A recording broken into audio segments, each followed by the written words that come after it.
Welcome to Ghost Education 101, where curiosity meets experience and the doors to the entire paranormal landscape are finally open. Hosted by Dr. Heather Leigh and Dr. Tiffany Frazier, this series is built for everyone who wants to understand the unexplained the right way. Whether you're just stepping into the unknown or you've been investigating for years, this is the place where you can sharpen your approach, deepen your understanding, and cut through the misconceptions that have overrun this field for far too long. Each episode walks you through the full spectrum of paranormal activity. Classic hauntings, intelligent spirits, cryptids, elemental beings, poltergeist phenomena, and the modern challenges investigators face today. We break it all down. The science, the method, and the mystery, without dumbing it down and without drifting into theatrics. Grounded in research, history, and real-world investigation, Ghost Education 101 is your classroom, your laboratory, and your gateway into the most compelling unexplained experiences on record. Learn, question, discover. Welcome to Ghost Education 101. Now, here are your hosts, Dr. Heather Leigh and Dr. Tiffany Frazier.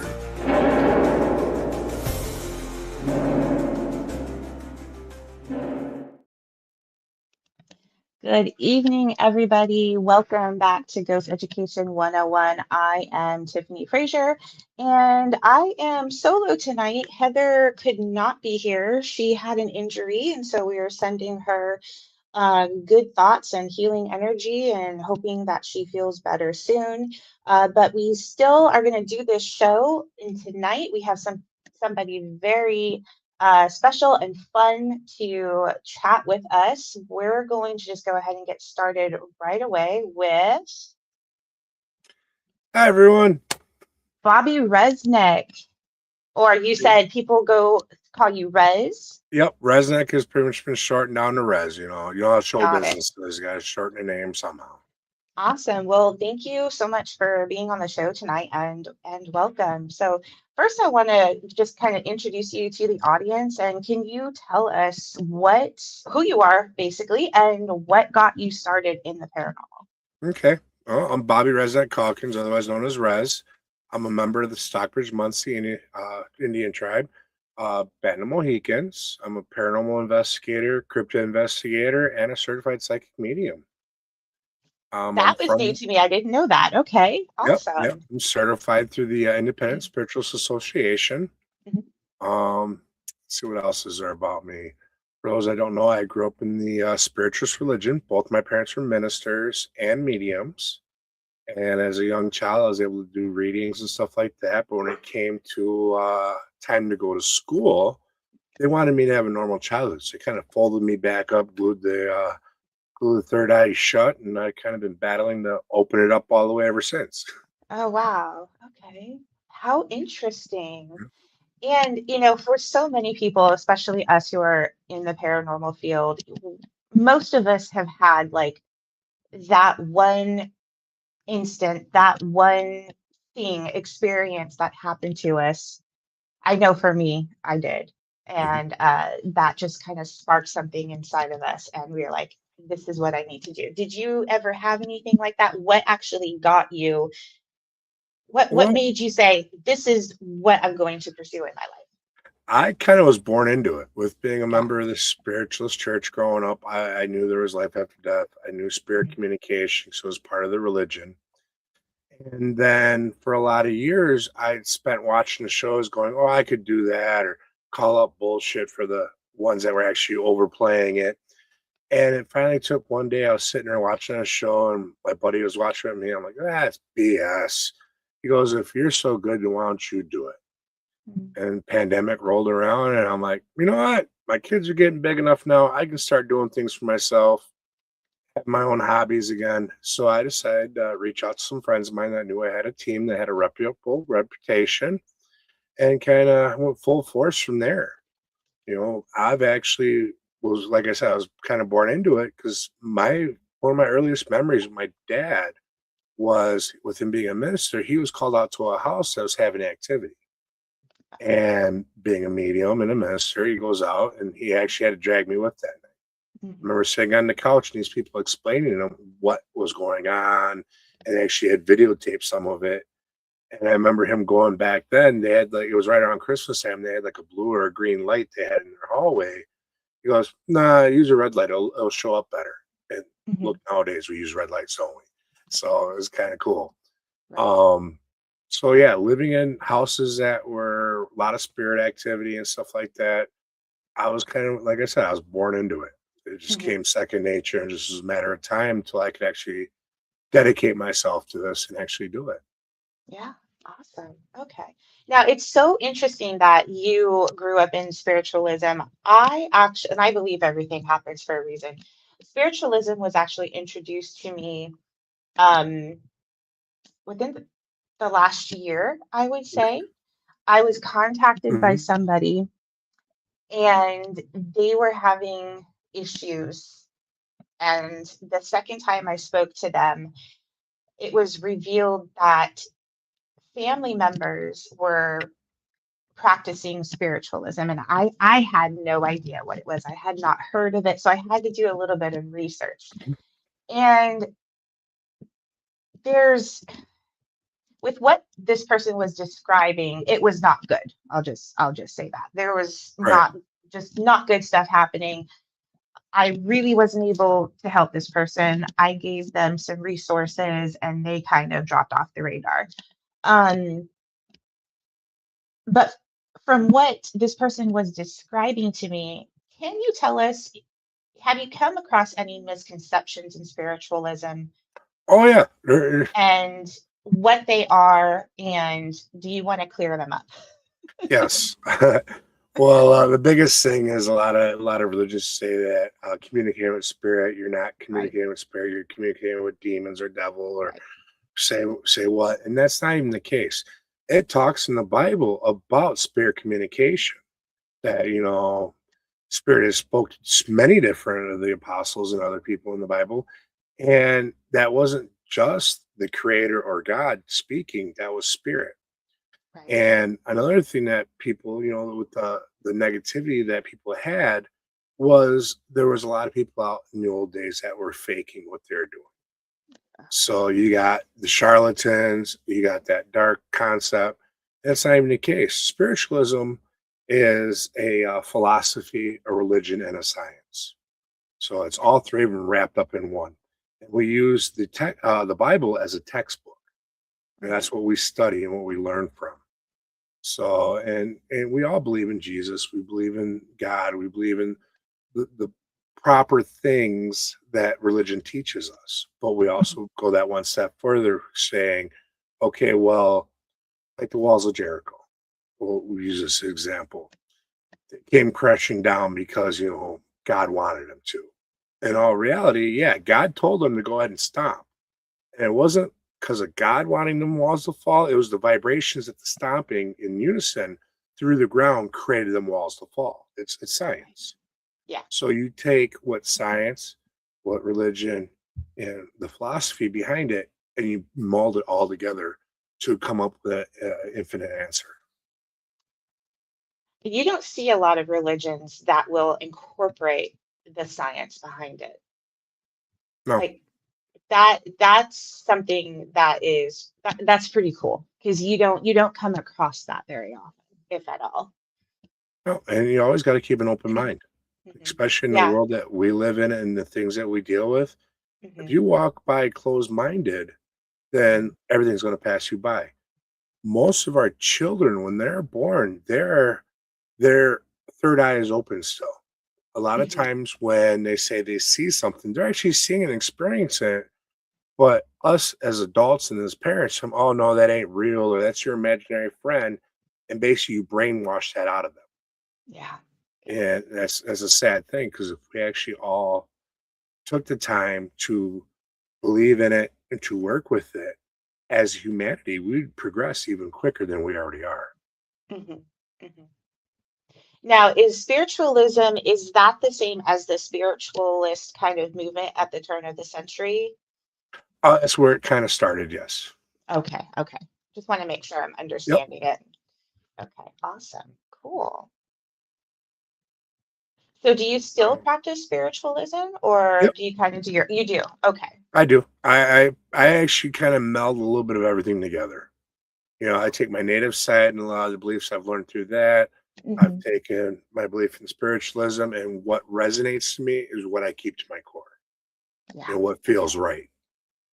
I think that's so important because you run into a lot of people these days who, they've been told things and Hmm. they've been told, especially, you need to do it this way, otherwise X, Y, and Z can happen, and Yep. usually it's bad, right? And they forget, and I think we as a society also forget that um, we all have free will, and Hmm. we deserve to be able to think for ourselves and decide what, you use the correct word, resonates with us and what we should be living by. We are all individuals, and you don't have to live like I do and I don't have to live like you do, and that's what makes both of us so special, Exactly. right? Yeah. And one thing I have learned also, like with the native side of things, I had a teacher of mine come to me once. He goes, when it comes to our beliefs in the native side, why do you think everyone's kind of drawn towards that? Why do you think all the other cultures do? And I had to think about it. Like, I honestly, I don't know. There's a lot of cultures that take the native culture and they go, that's just amazing. That's um, just I can't think of the word I want to use. Majestic almost. And he basically told me, he's like, you got to realize, way back in the beginning of time, everyone had that connection to Mother Earth. Everyone had the Mhm. same connections that we do. But the problem is, through time, they lost some connections. So now they're hearing about our beliefs, and it's resonating within them. So that's what kind of why a lot of the different people out there that think that the native culture is so mystifying and amazing is because of the fact they had something similar at one point in time in their DNA. So Yeah, that's so why they're I like kind to of blend the tapping two. into that. Yeah, Hmm. that's so interesting. So with your background in spiritualism and then also your Native American culture, how do you tap into both of those when you do investigations? Well, the first thing I do anytime I go on an investigation or if I go out in the woods and I'm looking for something, I always go ahead and I drop some tobacco down.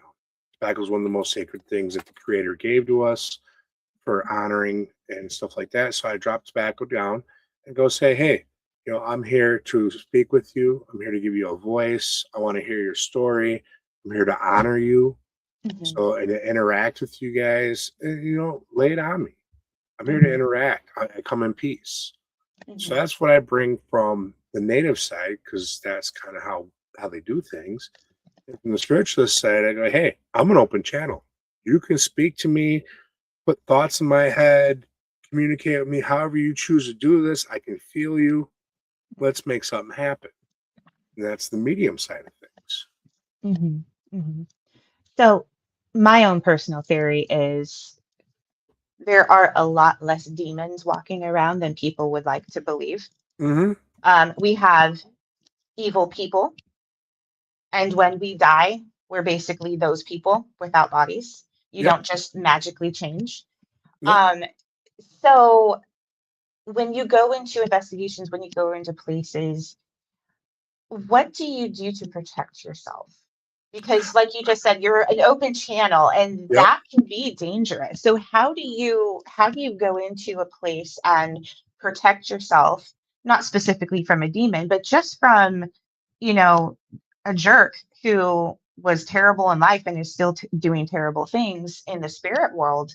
Yep. How do you kind of, because when you're trying to talk to spirits, you have to stay open. You can't just like put a wall up because then they can't get through. You can't get the information. So how Right. do you work with that? How do you talk to the good ones Well, and kind of keep the bad ones to the side? How does that work? well, I normally don't have to worry about the bad ones. And in all Uh-huh. reality, the darkness runs from me. All right. And I've had plenty of experiences where I've gone in the places and you could feel something nasty there, but it Hmm. always stays a few rooms ahead of me. It will not confront me. I've only had one time where I was on my way to an investigation where something did confront me and eventually send me into an asthma attack. And Wow. when I got there, I did my normal tradition. I dropped my tobacco, and then I turned and said, for the one that was messing with me, you know, F around and find out. All Hmm. right. I don't play games, Hmm. because I know how to cross things over. I know how to banish things. I've done my research. So the darkness, I don't worry about that. Besides, not only when I go on on an investigation, it's not just me there. I have a whole tribe behind me that follows me around I of love that you use that teachers, word. ancestors. Yeah. Everywhere I go, I every time I go out on an investigation, it seems like I pick up more people that follow me that want to protect me and guide me and help me through my journey. Hmm. I've gone to sacred sites and had them say, hey, take some of the soil with you, put it in your medicine bag. So we're always with you. Know that we have your back. So I really don't worry about that. But what I do suggest though, for a lot of people that are just getting into this is learn the bubble method. Learn to bubble yourself around in God's white light or the creator's white light, however you choose to say it, because that's going to protect you. Another thing that has been brought up and taught to me was from my bestie, Christina. That's Christina Bloom.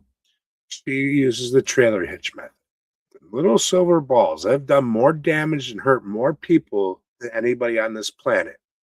So you imagine yourself inside this chrome trailer hitch ball. So Hmm. therefore, nothing can get in because them things are so hard. They're not penetratable. Right. So there's the two methods there. Um, But like for me personally, like I just kind of go in. I have my normal armor on. I just kind of my energy. I vibrate brighter than most, so Hmm. darkness cannot stand in my light. Hmm. And I think that's really important, especially for a lot of young people who just focus on watching the shows or watching the YouTube videos. They don't Yep, understand that if you go out looking for a particular thing, yep, you're going to find that particular thing. yeah. And if you don't know what you're doing, potentially bad things can happen. And I'm gonna say this on the record. I've said this for years.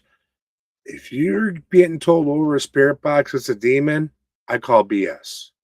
A Hmm. demon will not tell you it's a demon because then you have power over it. Yeah. A demon, for it to interact with you, you have to give it a right. RITE, right. Second, a demon's going to come at you playing innocent. It's going to be a child. It's going to be something like your Yes. grandma. It's going to find a way to get inside of you that way. It's Hmm. not going to come up and say, I'm a demon. No. Something comes across that box saying it's a demon. 9 times out of 10, it's some jerk that's a jerk in life. He's a jerk in the afterlife. So we keep our Hmm. personalities, like you said. Hmm. Yeah. Yeah. So, I just got to remember common sense when you're out doing these things. Yeah, exactly. Common sense. That's the magic word. Yep. Yeah. It's not so You brought common up, anymore, but we got to I bring it know. back. You brought up an interesting point, and it's one that I actually get asked a lot. You mentioned children. A lot of people, I'm sure you've gotten this question too. A lot of people will ask me, well,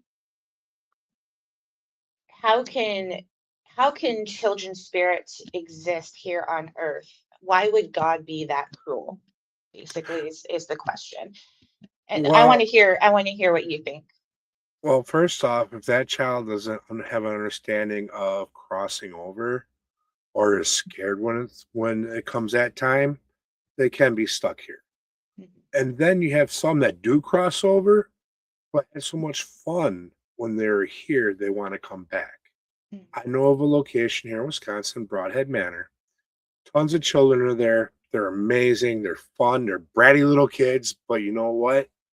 They've all had the opportunity to cross over Uh-huh. and they kept coming back.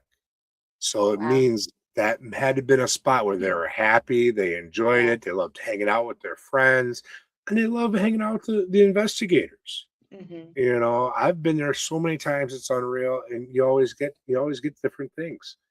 And I've helped cross some over, and they've come back. So if it was that bad, it's not the case. Yeah. They have that choice. I was always taught growing up that when you cross over, you can either stay on that side, come back, or you wait for your next time for your next reincarnation. Mm. And there's a lot of spirits that choose to come back, watch over their loved ones, hang out with their friends, and just, go on with their afterlife, let's call it. Mm-hmm. Mm-hmm. Yeah, I have a theory that's pretty similar to that. I tell people, well, we all have free will.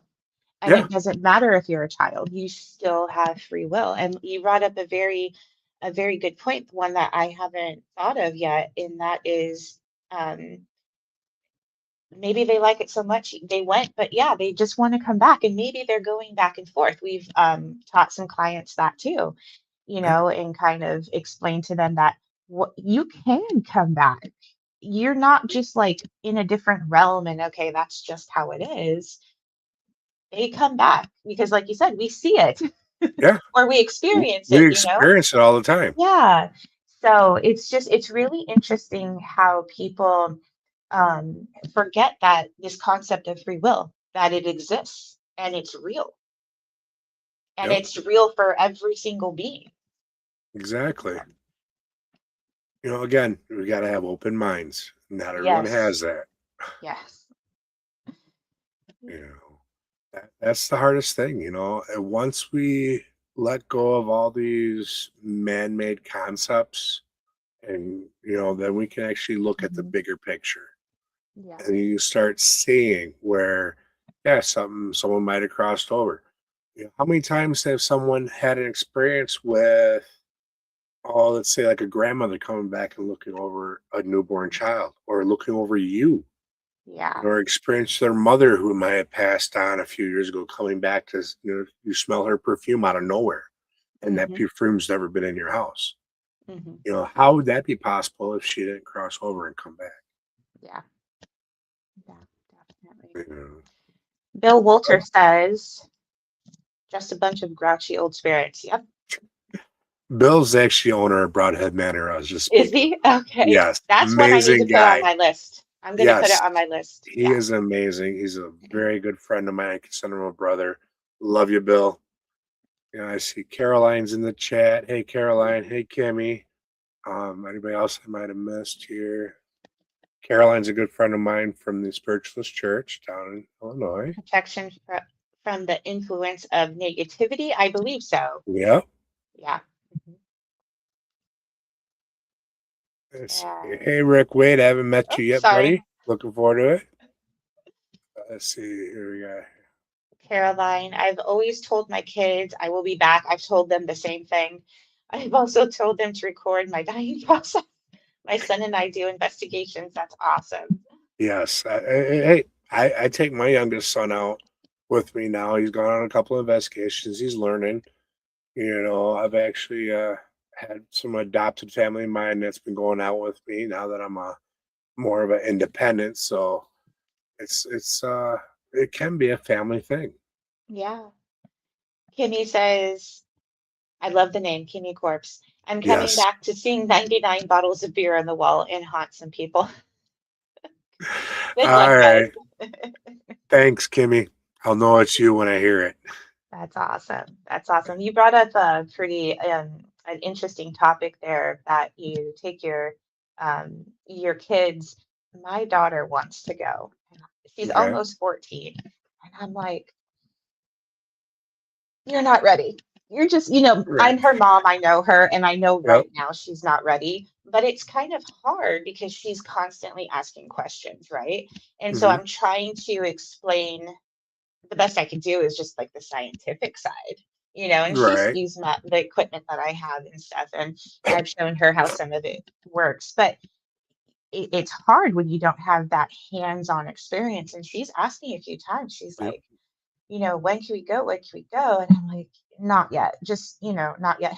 Recently she asked, she's like, I really want to go to Brushy Mountain.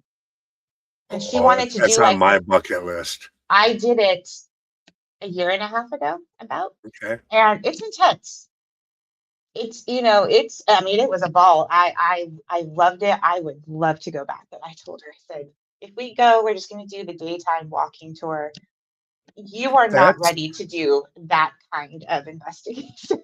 that's a good way to get him broke in is do one of the Yeah. daytime walking tours. Now, my son, I made him wait till he was 18 before I took And him that's out what I on was thinking his own too. official Yeah. investigation. Yeah. Prior to that, I think he was 17. I took him out on a Bigfoot hike, Hmm. which is a little bit safer, but there were some other elements out in them woods that we came across, so I still had to be Hmm. careful with him. Yeah. But start training them now, the do's and the don'ts.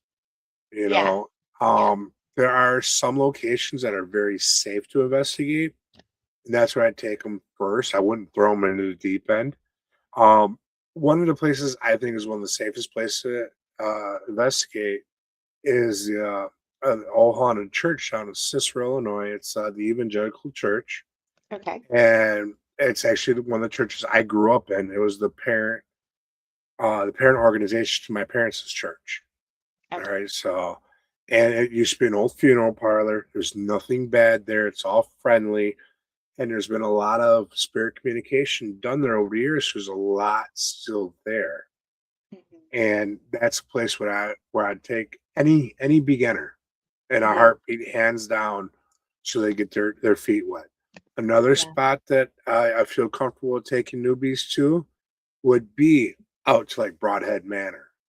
Mm. So and these places that I know personally that are safe, versus right off the deep end going to brushy, not for I your told first her one, absolutely not. not for your first one. I'm all the years I've been doing this and all the years I've been working with paranormal, I'm still waiting for my old crap moment. Where I scratch my head, go, what the hell did I get myself into? But that's the side of me that that's looking for it. Yeah. But I've managed to walk through everything I found. Like I said, darkness doesn't come around me. So I'm really interested. One thing that's on my bucket list is the old Joliet prison down in Illinois. Oh, yeah. I have an experiment I want to try and Hmm. actually make myself as vulnerable as I can be and see what happens. Hmm. See Hmm. what kind of answers I might get, what kind of communication or evidence we might gather. Yeah. Very Yeah. good. But I wouldn't suggest that to a newbie. No, no. You I think so many people, it's so easy to get caught up in the thrill, to just be a ghost hunter and get caught up in the thrill. And, I've always said, because I had my first experience when I was 16. So this was like 2000-ish. Yeah, And, we, the shows were just becoming big and there was a lot of them. You didn't have YouTube. I think that yeah, came a few years later. So there wasn't a whole lot of outlets. And it would have been really easy for me to go out and kind of just find a group and start, ghost hunting. And I'm yeah. so glad I didn't. I've always felt like, oh man, it took me so long to like get into it. But I said this earlier, everything happens for a reason. And Exactly. taking, almost 30 years to get there or to get here was so beneficial for me because along the way I've learned so much. So what I always tell people is, if you're if you feel that itch and you have to do it, find people who have your back Mhm. 100%. Are not, if you get scared, they're not going to be as scared as you, and they're not going to go running out of the building and leaving you behind. Right. um I tell people, I say, you think you're going to be brave, but when you see a shadow person, you're going to shit your pants. Yep. Bottom line. So you just have to kind of, let the ego go, humble yourself, Yep. and understand that this is real. And if you're going to do it, you have to be with people that you trust, and you have to be careful. You have to follow the law, Yep. and you just have to be smart. Yeah. I'm the first one to preach, go find yourself a reputable team. Hmm. Find some that can teach you, Yeah. so you learn the proper way. Because there's a lot of people that are out there doing it, you know. All right, let me classify this. You might hate me for this, but you have ghost hunters, Yes. which go out there and do it for the thrill of things. They talk crap, they do whatever they have to do to get a response. You have paranormal investigators that go out and do it to try to find an understanding. Hmm. Your best bet is to work with a paranormal investigator, a paranormal researcher, someone that's actually in it for the right reason, not just for the thrill of it. Yeah. Because that's how you learn how to do it properly. Because there's so many people that are doing it wrong right now. And of course, you can see right on YouTube, everything's a demon, as we mentioned before. And them are just ghost hunters. They're doing it for the Yeah. thrill. They're doing it because someone dared them to do it. Or they thought, Either hey, that, or they just want the views. yeah, They're making money off of the videos. yeah. And those of us that are actually doing it to find research and try to Mhm. put the puzzle together, you don't get many views, but we're actually, if you watch the stuff, you're actually learning something. Right. Right. And we're not in it for the profit either. No. We're Oh, doing it because we sure. have a passion. Yeah, we all could overreact and like, oh my god. Yeah. But no, that's not the case. You ain't Yeah. gonna get that. There's only been, I think, one investigation where we actually will see me go, So, mhm. and that's we heard the whole team heard a disembodied voice out of nowhere, Yeah. Yeah. loud and clear. That's rare, and that was honest shock on my face because that was like the first time as a group that we heard something that loud. Yeah. It's one thing if one person hears it or maybe one or two, but the whole The team, whole team. and Yeah. we all had that same look on our face. That's awesome. I heard one with a team member about a year ago, maybe almost 2 years ago now. And I remember I looked back at him. We locked eyes. I go, "You heard that?" He goes, "I heard that." And what was incredible was we were both wearing body cams, and none of our cameras picked it up. But The crazy thing is, actually, the episode just got dropped from my old team that I used to be a mhm, part of that moment. It was louder in the moment than what the cameras picked up, and we had, I think, 5 or 6 cameras running at the time. yeah, And we had to really amplify it up to barely hear what we heard loud as day, like somebody was in the room with us. yeah, it's crazy. Caroline has a question. Is there an app in Google Store that you may find that actually works for recording? I personally use equipment, but just curious about apps. I'm not a fan of apps. Yep. You can, if you want to record on your phone, just use, what is it, the voice recorder, like on your actual phone. You don't actually need an app to do it. One Um, one of my best EVPs came off of my voice recorder on my phone. yeah. I was out on location working on a case for someone, and we forgot the phone was recording. Threw it in the back of the Mhm. car, or actually no, we threw it in the front seat. And a couple hours later, I'm outside, smoking a cigarette, sitting in the car, and I look down. Oh, it's recording.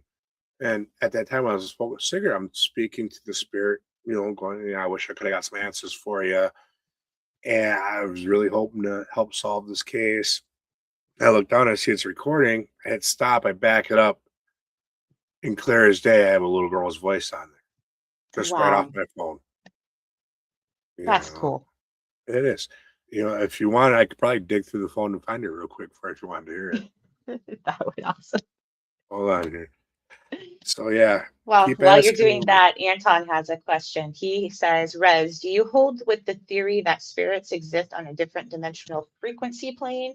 If so, could they return to visit us just by changing their frequency? Yes and yes. We have to raise ours, and they Mhm. have to lower theirs before we kind of can match. But yes, they do exist on a different frequency vein. They vibrate higher than we do, Yeah. if that makes sense to you. Yeah. And that's why when we are trying to communicate with them, and correct me if I'm wrong, Rez, you have to really kind of almost go into like not a trance state, but you have to clear your mind. You have to really relax because you have to be able to raise your own vibration to meet them. Yep. That's where I run into issues because my mind's always racing. Mm-hmm. So when spirits communicate with me, a lot of times they'll imprint thoughts into my head. Mm. So it's not, I won't hear a voice, I won't see anything. I have in the past here and there, but it's mainly thoughts that are projected into my head. And a lot of times I'll get descriptions. I can tell you, like, hey, there's a gentleman behind you, crew cut hair, gray, blue eyes, real chiseled chin, and I can describe what he's wearing, but I don't see it. My mind Mm. tells me I have, but I don't see it. I don't see it in my third eye, but I have that description like clear as day. Wow. So yeah, it's very unique, and sometimes it's very frustrating because you don't ever know. See,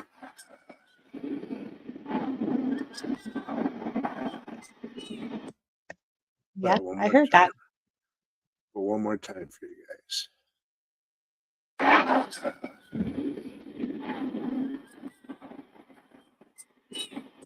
Mm-hmm. And that's just off of the regular voice recorder on my Yeah. phone. Mm-hmm. Yeah. So you guys can go back and watch this episode at if you want to. The timestamp would have been around 36:30, and you can hear the EVP that Rez shared with us. That was pretty cool. So yeah, to answer your question, Caroline, you don't have to have special apps at all to No. investigate. In fact, you don't have to No. have anything at all. Your best tool is you. Would you agree? Yourself. Yes. Everyone asks me, well, what's your favorite tool? Myself. Mm-hmm. And I use the equipment to validate what I'm feeling or what I'm picking up on. Or a Right. lot of people, they use the equipment to get validation, in other ways. Mm-hmm. So, I've had moments where I'm thinking one thing and I say it, and next thing you know, pendulums are going different ways, or the dowsing rods are answering yes or no, other equipment going off. It's your really best bet is to use yourself. You can feel temperature change. The eerie feelings that you might have when something enters your personal energetic bubble, because Yeah. we all emit that energy all around us. Mm-hmm. So when something enters your bubble, you'll know it. You just got to Mm-hmm. be open to it. Mm-hmm. So you said earlier that you were trying to, or you were working on opening your third eye back up, Yep, every day. and every day. And I'm sure some people are wondering, how does one learn to use their third eye? Well, there's a lot of different books out there. Mm-hmm. I've read a few. There's videos that say they do this, do that. My biggest thing is slowing my mind down and trying to meditate. With a brain that goes 240 all the time and constantly thinking 10 different things at once, it's hard, Yeah. you know. So that's one of the things. And then me personally, the more I get out, the more investigations I do, the more I get into the elements of investigations, it seems like more of it's starting to come through stronger and stronger. Mm-hmm. So a lot of it is practice. You can practice even with animals, because they're sensitive to the vibrations and what we're picking up on. If you look at your dog, which mine's over here sleeping right now while we're I doing have a cat right here. Yeah. this. But basically they want food, they want water, they want love.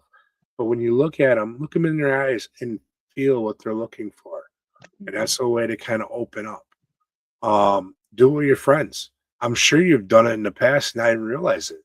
Think about a friend of yours, for a few minutes, and the next thing you know, they end up calling you. Mm-hmm. You know, I've had that happen. Mm-hmm. that all works together. Mm-hmm. Awesome. Okay.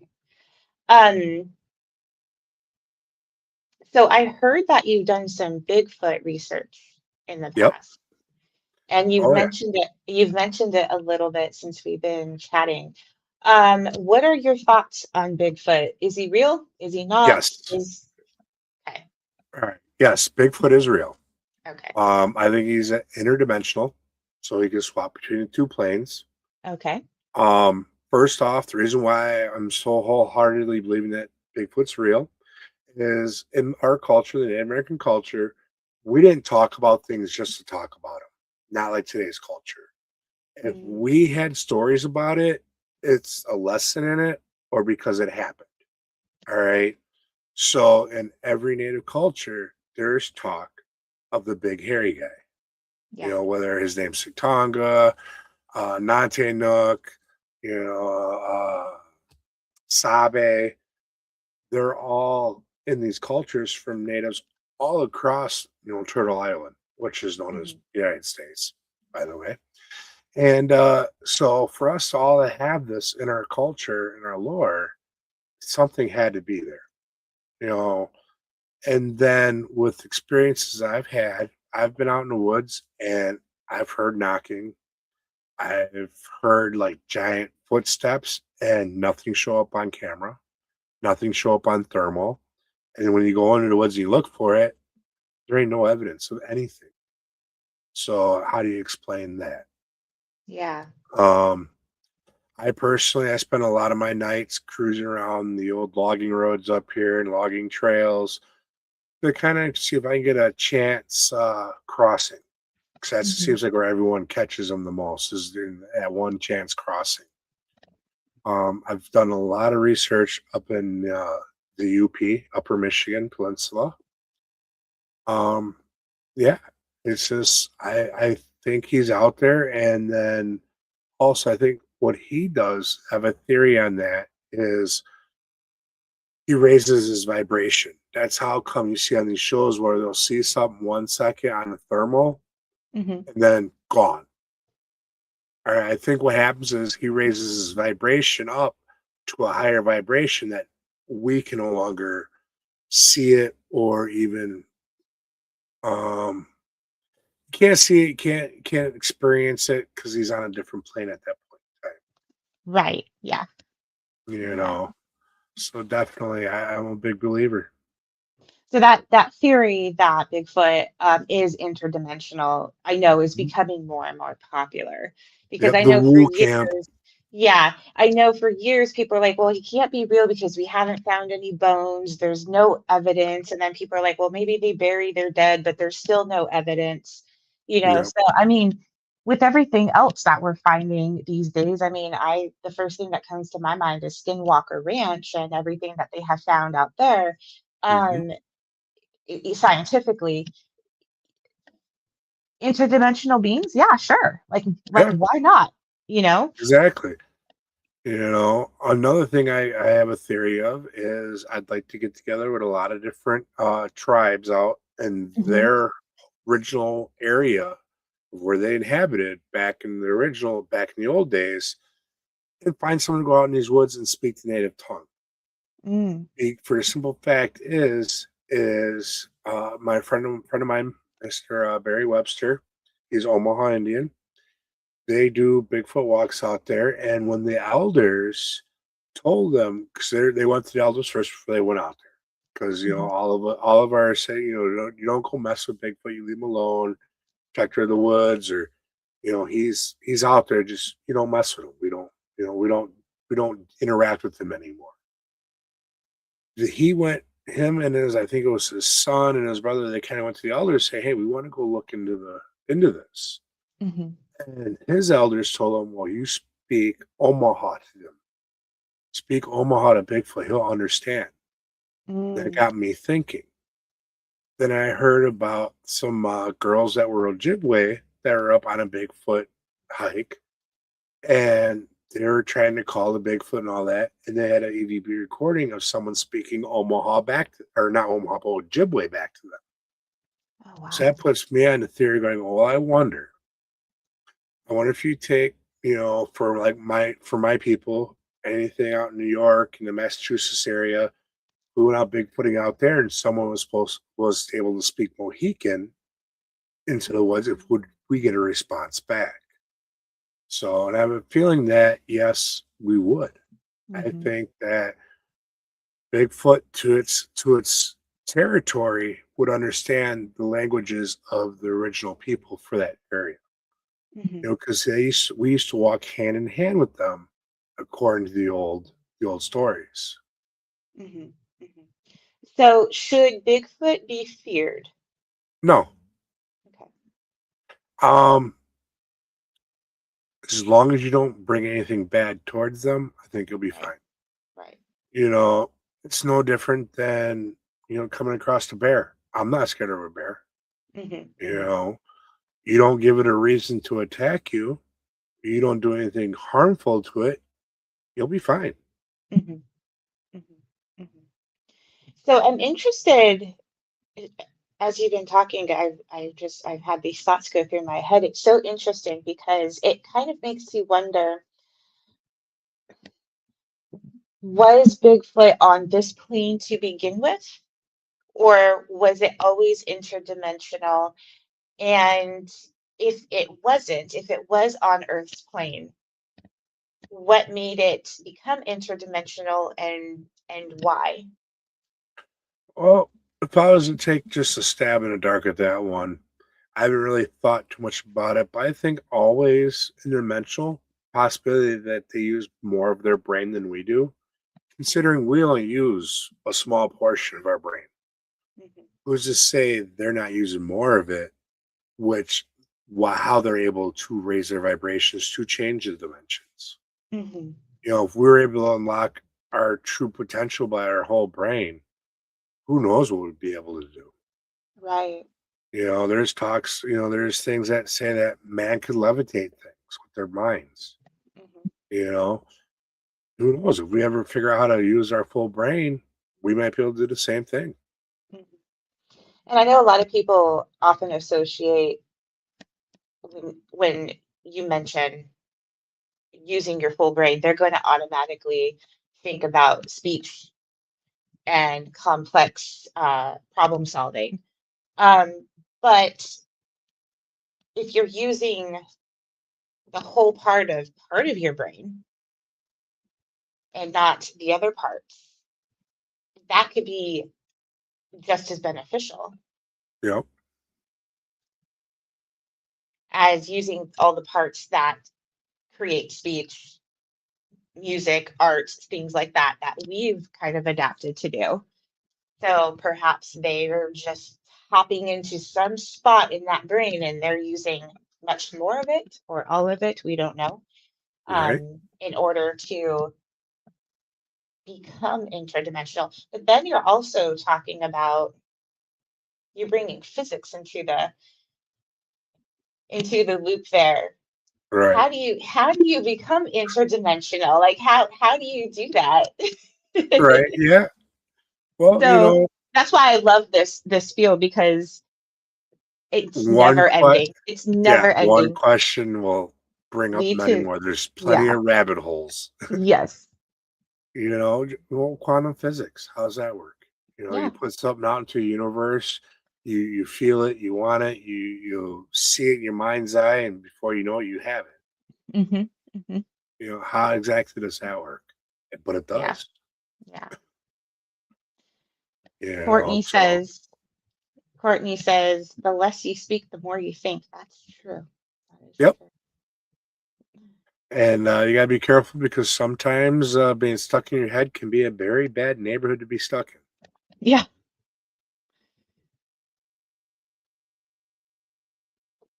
Lee Warner says, I'm hoping, planning to come during the harvest gathering. Love you, Lee. Yes, Lee's amazing. She's been with me since day one. Aw, I'm always up for a sassy stroll. That sounds like fun. Yep, we've gone for plenty of Bigfoot hikes and everything else. Done a few investigations together. She has been a huge supporter of mine. That's awesome. And Anton says, one rabbit hole is the Montauk Project. Yeah, that is one.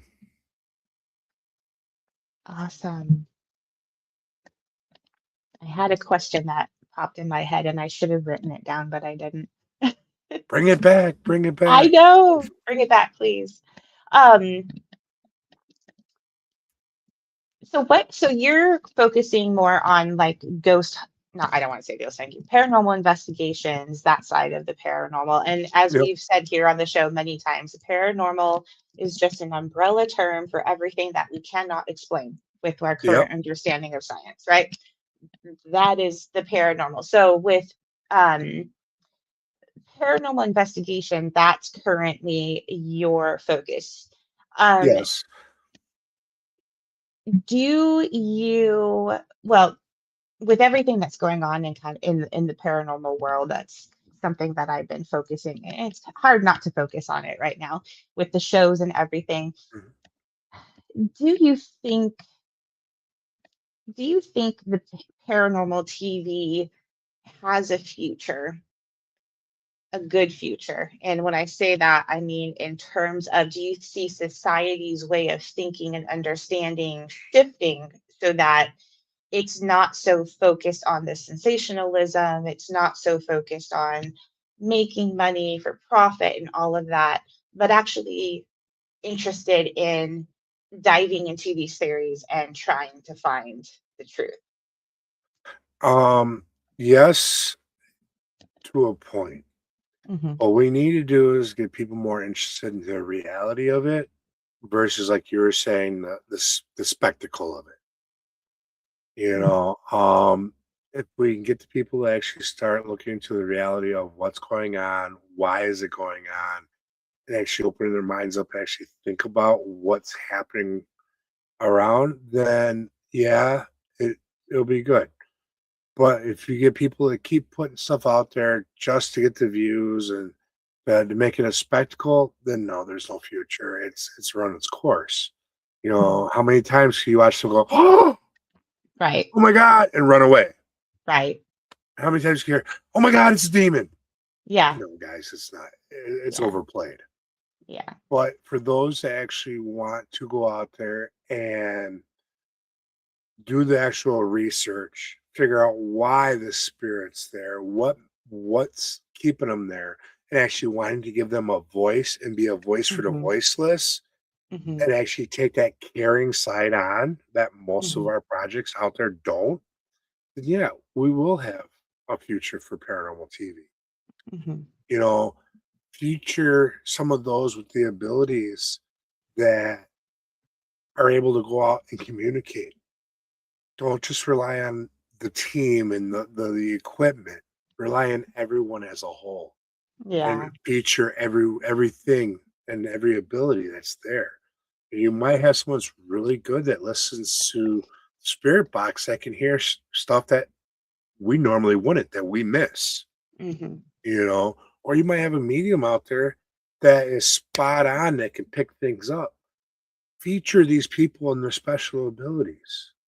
Yeah. You know. Yeah. And I know that's so hard because you can't walk into a room and you can't say, okay, ghost, show up. Right. It's really difficult, and it's a field that you have to take on trust. And I think a lot of trust has been broken Hmm. over the years.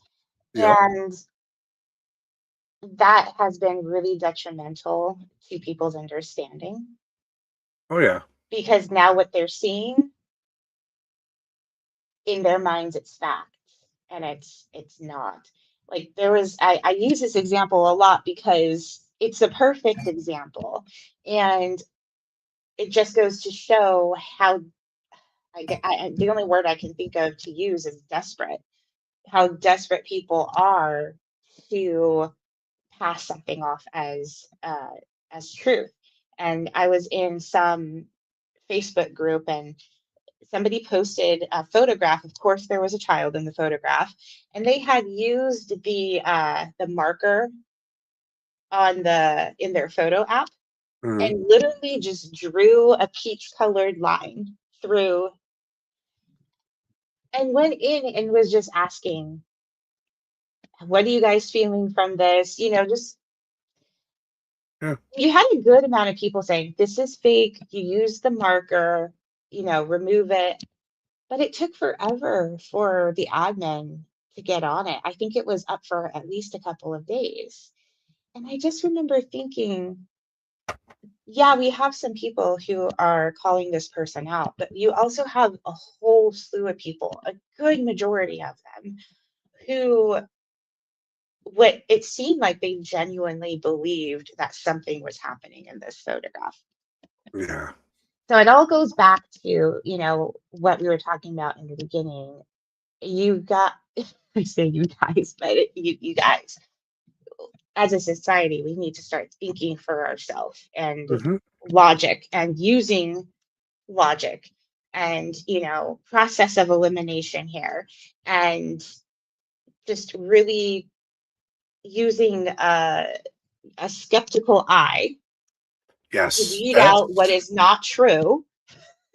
You can still be a believer and a skeptic at the same time. Yes, yes. Just But because you tell me a place is haunted until I experience it, I ain't claiming ex- it nothing. yeah, yeah, You know, exactly. and I've walked into places, people, oh, so activity and this, it was so crawling with this and that, and I walk in and go, it's gonna be a boring night. Oh And you no. spend the night just talking to yourself in the dark. Yeah. We had a Yeah. question. Blue Moon Signs asks, good evening. I'm curious if Rez has had any personal experiences with the Hat Man. Great show. Hatman himself, not really. I did as a teenager, when I used to walk across back and forth between my hometown. I did have a shadow man that followed me. When I'd stop and look, turn back to look around, he'd kind of just drift right back into a tree. So I've had that experience, but never the Hatman himself. Mm. We had a couple other questions. Um, Michael says, get their story out, show compassion and caring for these spirits. You can get fantastic results. Absolutely, 100%. I Exactly. agree. Yeah. I, for one of the things I've been saying is I want to be a voice for the voiceless. Mm-hmm. Mm-hmm. Mm-hmm. And also, I think um, not just for the spirits, but also for living people who have had these experiences and they don't know where to turn to, or they feel Yeah, alienated because they've been taught whatever, or maybe they have shared and people don't believe them. And so they feel like one, they're going crazy, or two, they just are alone in the world. yeah, And that's obviously, and I know that's not true, but it can feel very lonely when you're carrying an experience with you and you don't know who to trust, who to tell, if they're going to think you're crazy, and that's hard. yeah. It is, and even in my own experiences, when I was younger, sometimes I thought I was going crazy. Hmm. And it wasn't until I was willing to actually open my eyes up and accept everything around me that I found my own comfort. Hmm. Hmm. This crazy rabbit hole we call the paranormal. Yeah. Feature those people using their special abilities. Yeah, You know, absolutely. Question: how's the walkabout products going? it's still going. For those that didn't know, I spent I believe it was 8 weeks this summer on the road with Gwen Johns filming Paranormal Walkabout. So we're still in post production. Hopefully, it'll be out next year. But that's when I was telling you behind backstage, all the places I went. Yeah, that was the whole paranormal walkabout project. Little backstory is, Gwen had her reasons for doing it. Me personally, I had a bunch of key people in my life kind of walk out that I never thought was going to happen, and I Mhm. needed to get out of town for a while. And talking with Gwen online, she's like, you know what? I'll come up and hang out for your birthday, and then we'll just go for a ride and go do some filming, go see what happens. So I spent the majority of the time trying to figure out who I was again because I was recently single. Mhm. And doing something I love is working with spirits. So that's what that whole project came out. And Hopefully next year by this time we'll have it packaged and ready so everybody can see where we went, what we did. Awesome. Well, we'll have to have you back on so you can share all of the updates. That's Yep. exciting. And then we've got Blue Moon also asks, invisible until your emotional state tunes into it, creating interaction through harmonic resonance. That is a beautiful way to put it. Much Yep. like how certain frequencies make bridge collapse or glasses shatter. Right. Yep. Yeah. Right on. I love that. Yes. And I seen that yep, that one. That would be one of my cousins up here on the reservation. Yeah, there has been people up here that Yeah. have had, the Hat Man experiences up here. Hat Man, Goat Man, there's a lot of things that Hmm. are up here in these woods. Do you experiment with frequency technology of any kind? Not at this time. The closest thing I've done like that would be there was someone that tried to use frequencies to see how they affect the body, like how predators use, your Hmm. predatory animals, stuff like that, the infrasounds, Hmm. or a little bit off the YouTube channels where they had the different frequencies they use for what was it, bionic beats and stuff like that. Binaural, yeah. Yep, Hmm. that's it. But not too much. Hmm. And Teresa says, I always feel warm and protected in the woods. Yep. Teresa's a great woman. I've known her for a couple of years now. She's amazing. And yeah, she's always in the woods. Yeah. Yep. I run into that a lot with my research.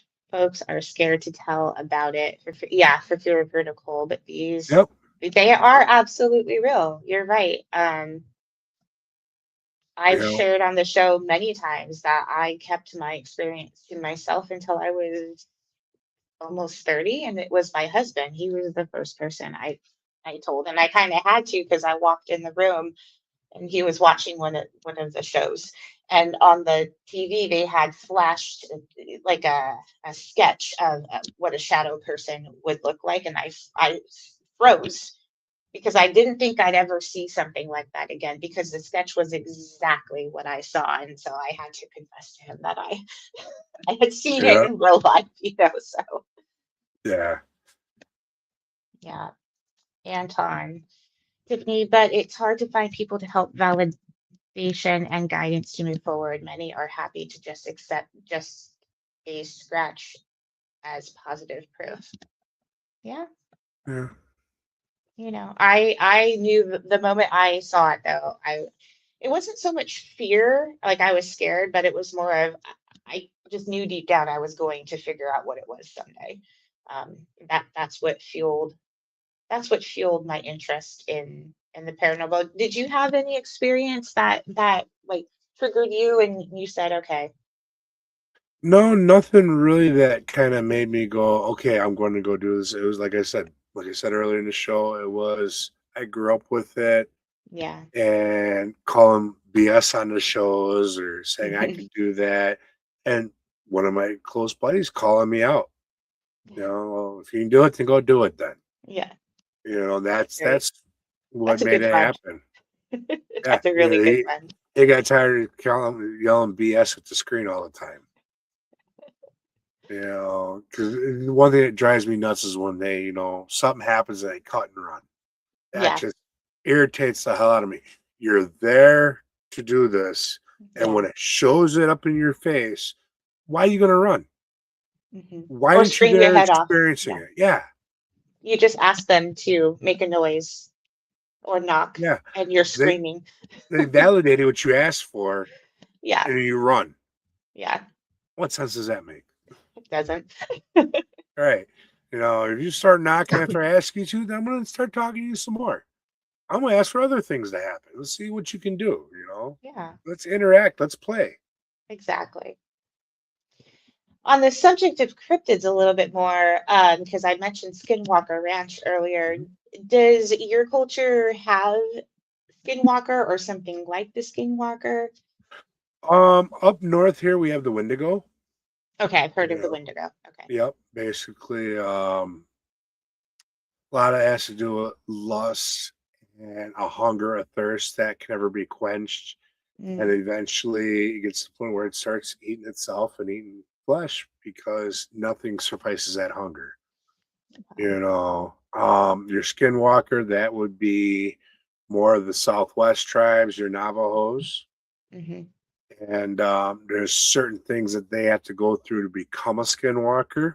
Hmm. I believe in most tribal traditions there are shapeshifters. Right. So that's where I think a lot of people are getting confused. Hmm. You're not going to have a skinwalker all the way up here in the cold. Right. And What? that's where a lot of people are like, oh well, they live up the Northeast. They're afraid to say the word. Well, why? It's not part of Yeah. your culture. It's Yeah. not from your territory. You Exactly. have puckwudgies up here. You got Bigfoot. You got, Wendigos, stuff like that. I was talking to somebody a while back, and they were terrified to say the word skinwalker. And they're not Native American whatsoever. Yeah. Live out west, but not part of that culture. And I asked them, I said, this isn't your culture. Like, why are you so afraid of it? Because I was just starting to really dive deep and I had just started school and I like I said, this is a passion of mine. So I'm going to go out there, I'm going to try and find out, research everything I can, and just to be educated and understand it, right? Yep. And they were just dead set on they would not talk about it. They wanted absolutely nothing to do with it. And I think, you brought up a really good point. And a theory that I've been working on lately is how we perceive the world around us Hmm. depends on what is actually fed to us, Yeah. both in childhood and in adulthood, because we do evolve and we do change over time. Um, so how what what's your take on, and it doesn't just have to be skinwalker, but we can use spirits. There are a lot of people in the world who won't do anything that has to do with seances or spirits. I know spiritualism it deals a lot with seances. I do know that. What do you think, or how much of our culture, especially now with TV and social media, feeds this fear? Because I highly doubt that, 30 years ago this person knew anything about skinwalkers. It all came from TV, right? Right. So Exactly.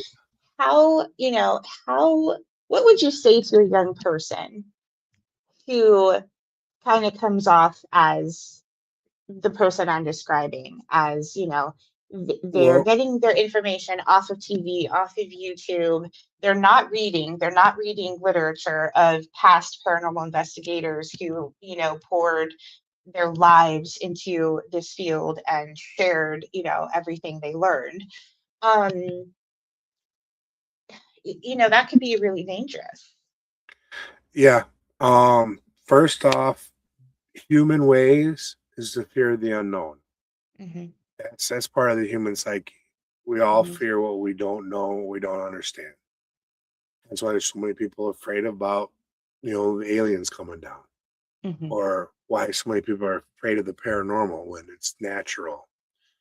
Um, you got to also realize in life, there's nothing to fear but fear itself in all reality. Hmm. You know, you need to take a minute and go, okay, what am I really afraid of? Is Right. it my mortality I'm afraid of? Is Hmm. it afraid of that something can harm me from the other side that I can't see? And nine times out of 10, they ain't gonna harm you. They can't harm you. You have the ability to protect yourself. Hmm. You need to learn to put fear aside. Because the negative ones, the ones that were jerks in real life, they're going to feed on that fear. Oh yeah. And they're gonna play with you. Hmm. But at the end of the day, you're going home, and if you do what's right, they're gonna stay where they're at. Hmm. You know, when it comes to all this spoon-fed stuff from online and TV shows about skinwalkers and all the different cryptids out there that that people are trying to be put fear down your throat. Remember, if you see it on TV, it is for ratings. Hmm. It's for entertainment. 9 times out of 10, what you see on YouTube is for entertainment. They're trying to get you into your fears. Yeah. Why do you think haunted houses is such a big thing? Haunted attractions every Halloween. We Hmm. spend billions of dollars in this nation to go get scared by paid actors. That's because, and don't you think Hollywood knows this by the horror genre? So when you spoon feed all that in, you have to realize what's real and what's fake. Hmm.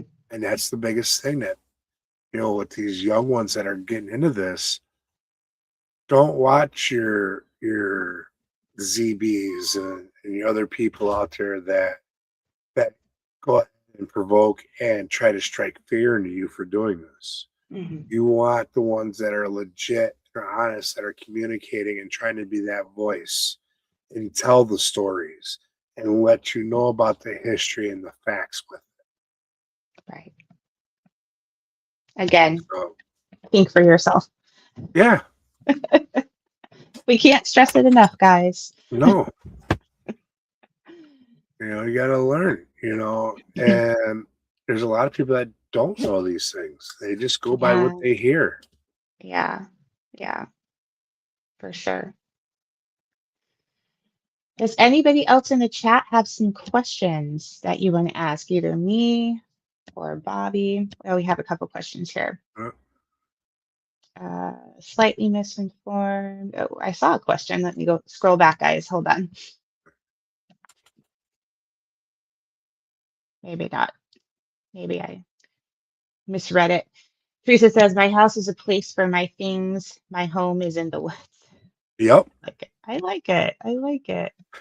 I don't That's know. I'm right. getting old. I can't sleep on the ground anymore. So, Yeah, I got a futon mattress I take with me. do you really? Yep. That Let's irritates see. me too. I'm assuming she's speaking to the TV shows. Right on. Me three. Never feel you have to prove anything, just share your discovery. I Exactly. think, being just authentic. Your Yeah. authenticity is your greatest tool, guys. Yep. Yeah. And that's another Mhm. thing. When we do content, everyone's so quick to push, say, oh, this is haunted, or Yeah. this is Bigfoot activity. Put it out there and let the public decide what they think it is. Hmm. Let them Yeah. make their own choices. Put out what you found and leave it as that. Hmm. Don't try to guide them to believe that it is what it is or what you think it is. Let them make their own decisions. Right. Lee says, Amen. Sean L. Stevens. Really, I'm assuming this is all to do with Let's see here. Yep. you see one. Sean says you should do a show. You should do a show on what There to it do is. if you feel paranormal activity on a spiritual. Yeah, Hmm. Hmm. definitely. Because Yeah, then we I just think start. that's Sean, so important. you can come on Red Road with me. We'll do that show. We'll give them the native side of things and the spiritualist side of things. Again, my cousin, so he's actually been a regular on my podcast. Amazing teacher, guy's a wealth of Awesome. knowledge. I have a question for So, you for the Native American culture. Um, Smudging. yep. It's controversial to smudge or not to smudge. What's your take on it? Okay. So first off, it's something I do a lot. Mhm. All right. Um, Now, if you're talking at home, in your own personal home, you have to believe in it. Whatever you use, Mhm. whatever you do, it all boils down to your beliefs, the beliefs of the practitioner. So if you believe that smudge stick's going to clear your house and you believe it in your heart, it will. All Mhm. right. When I'm doing a client's house, if they believe that it will help and what I'm doing is going to help them believe in their heart, it works. But the Mhm. minute you have one person that's involved with that doesn't have that true core belief, it's like the turd in the punch bowl. It's Yeah. not going to work. Yeah. So, I've been on both sides of the coin where people are like, well, what if they're not Native American? Should they sell smudge? Right. Wicca's been using sage for years, Mhm. but they believe they have that belief inside them that Yeah. it's going to work. Mhm. We as natives, we use certain medicines because we believe the creator gave them to us to use. So if you don't have the proper belief system, then don't bother Mhm. because you're wasting your time. Mhm. But if you believe and you have that conviction in your heart, by all means. Mhm. And there are ways, like when I smudge, everyone's got to go, but I leave kind of like a back door open to loved ones, to family members, So those that are important. there to Yeah. better suit my journey and protect me. They're allowed to stay. Mhm. Everything else has got to go. Mhm. And you got Mhm. to remember when you do smudge, start at the bottom, work your way up to the top, but you have to leave a window or a door open for them to leave. All your windows and doors are closed. All you're doing is smoking yourself out. Right. You're not they can't leave if you don't give them an exit. So Mhm. you got to remember that. Right. Great. Yes, Sean, strong in faith. How do you how do you feel about doing spirit work in your home? Um, Mediumship, pendulum, yes, I do. But I read my cards at home. As far as equipment, no, Mm. I don't use my equipment in the home. That was just something that when I came out publicly to a team, that was one thing. They're like, I don't do it, blah, blah, blah. I'm like, all right, sounds like a good rule to me, Mhm. you know. But as far as if I'm doing pendulum work or if I'm doing readings, that's spirit work. So, Mhm. and then again, it's who I allow in, you Right. know. It's not me going, okay, anyone want to talk? You Yeah. know, it's okay. I'm Yeah. specific at that point. Yeah. And then I make them see you Yeah. later. Yeah. You always have to say goodbye and close it. Yep, Yeah. exactly. Whether you're working with a piece of equipment like electronic equipment or cards or anything, Yep, even dowsing rods, you need to close that door. exactly. Oh, we just did that one. Yeah, we looked at that one. Or you have an awesome tent set up for yourself. You Yes. guys need to There, go camping. well, there's been some paracons we've actually both been to, Mhm. and be like at the last minute, hey, Rez, come on down to the paracon. Well, I got nowhere to say. I got a tent for you. So have a huge tent set up for me. My own little Boy, palace. Like I said, Lee's awesome. that's awesome. There are other cultures that smudge throughout the ages, such as the Celtics. Yeah, Yes. yeah. And some of them use other things other than just sage. Hmm. Some use, frankincense and stuff like that. Hmm. You Lavender know, is a big one. you know, You can actually buy the bundles of both sage and lavender bundled together. yep. Um, I've seen, sage with dragon's blood. I've seen, oh. one of the things I like to use when I do actually like a deep cleanse Hmm. is cedar. Oh yes, I have heard of. Cedar, Yeah, you can use cedar. cedars are Okay. very strong. There's also someone who taught me once to use pine tar water. which Oh, will cleanse a room. Like, there ain't nothing coming into that room after a while. For a while. Um, strong in your faith, always, doesn't matter yes. what it is.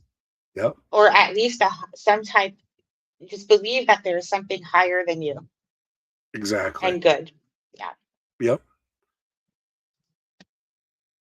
All kinds of benefits that burning sage does. They have proven this. Okay. Yeah. And then Teresa says, good stuff, Rez. John, whatever Mother Earth makes is for us in many ways. Yeah. Yes. Exactly. Yeah. You have to be connected to Mother Earth. And Hmm. there's many plant medicines out there Hmm. that a lot of us don't even know about. Yeah. That are good for several different things. Hmm. Hmm. Let's talk about seances because I know that's very big in Mhm. spiritualism. So the stuff we see on TV, Mhm. how true is that? Well, I've only witnessed a few seances. Um, TV, movies, BS. Hmm. Yeah. Um, I've never seen anything up and move during a Hmm. seance. I've never seen a table rattle. Um, I've The only thing that I've seen where I think maybe once I seen like the candle kind of flare up some, Hmm. but nothing like they show in Hollywood. Hmm. The majority of the seance I've seen is medium tuning in to whoever was there and allowing them to channel through them. Hmm. So, um, I'd love to see some of the stuff they show on TV. I think that'd be cool as hell, but but that's Hollywood for you. Right. And seances in spiritualism, that is used to, correct me if I'm wrong, because in spiritualism, you believe that the consciousness does survive the death of the body, and the Hmm. person is still just the person. They just don't have a living body anymore. Correct. So it's just used to communicate with loved ones, right? Kind of With like you would anyone, just pick up, yeah, okay, just like you would like pick up a phone and like have a phone call and kind of, yeah. okay. It's no different than a reading, except for, Hmm. you're sitting around a table or you're sitting in a group.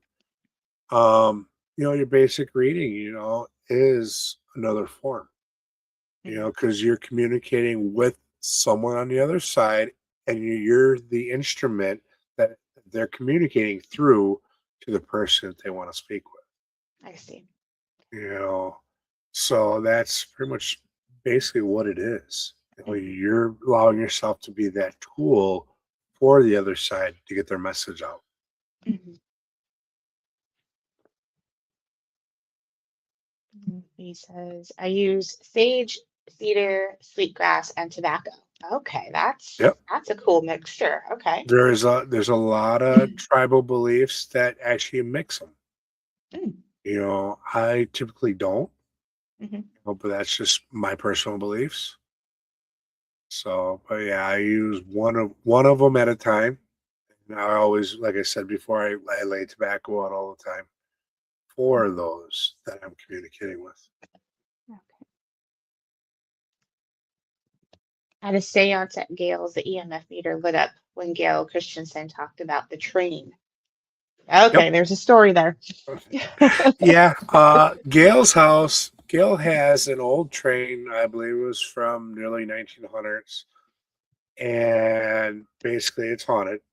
We Hmm. have a conductor on there by the name of Gus, and there's a little girl that was also on it. Also, uh, kind of funny. The night that I met the little girl, me and my ex-wife were up there, and it's the first time she ever stayed in a haunted location with me.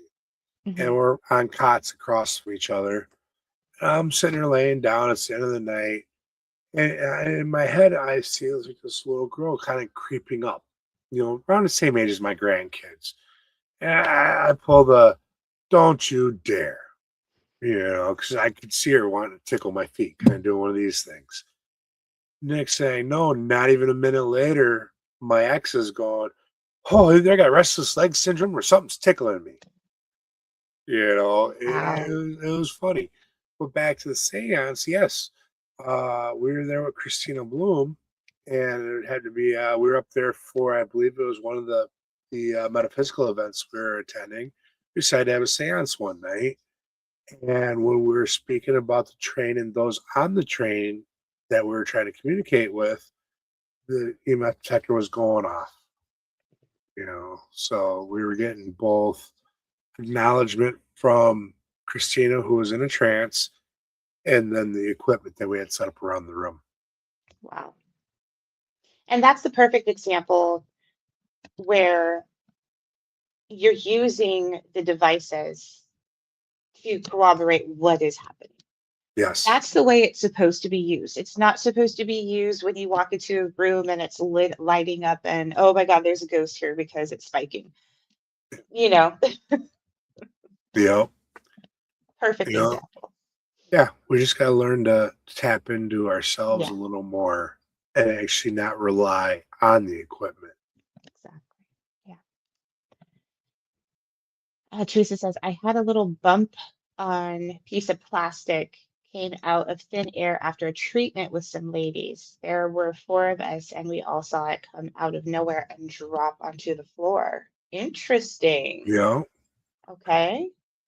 well, we've had experiences where, you put your keys down somewhere and you go back 10 minutes later and they're not there, and you search the whole house and you go back to the first spot and then they're there again. Yeah. Mm-hmm. That kind of what I'm thinking that is, Mm-hmm. spirit kind of messing with you, making things change dimensions and Yeah, absolutely.